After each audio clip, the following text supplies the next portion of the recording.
I cannot recall what happened during the first months after my illness.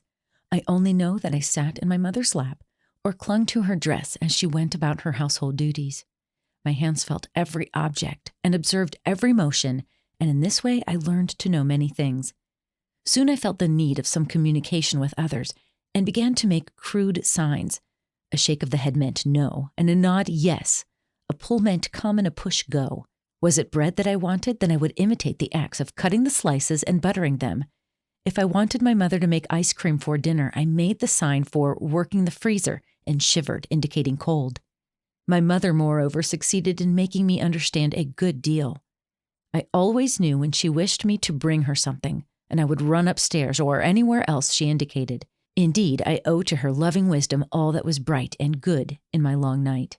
I understood a good deal of what was going on about me. At 5, I learned to fold and put away the clean clothes when they were brought in from the laundry, and I distinguished my own from the rest. I knew by the way my mother and aunt dressed that they were going out, and I invariably begged to go with them. I was always sent for when there was company, and when the guests took their leave, I waved my hand to them, I think with a vague remembrance of the meaning of the gesture. One day some gentlemen called on my mother, and I felt the shutting of the front door and the other sounds that indicated their arrival. On a sudden thought, I ran upstairs before anyone could stop me to put on my idea of a company dress.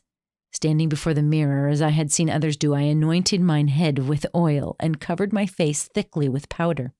Then I pinned a veil over my head so that it covered my face and fell in folds down to my shoulders, and tied an enormous bustle around my small waist so that it dangled behind, almost meeting the hem of my skirt. Thus attired, I went down to help entertain the company. I do not remember when I first realized that I was different from other people, but I knew it before my teacher came to me. I had noticed that my mother and my friends did not use signs as I did when they wanted anything done, but talked with their mouths. Sometimes I stood between two persons who were conversing and touched their lips. I could not understand and was vexed. I moved my lips and gesticulated frantically without result.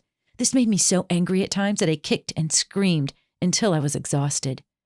I think I knew when I was naughty, for I knew that it hurt Ella, my nurse, to kick her, and when my fit of temper was over, I had a feeling akin to regret, but I cannot remember any instance in which this feeling prevented me from repeating the naughtiness when I failed to get what I wanted.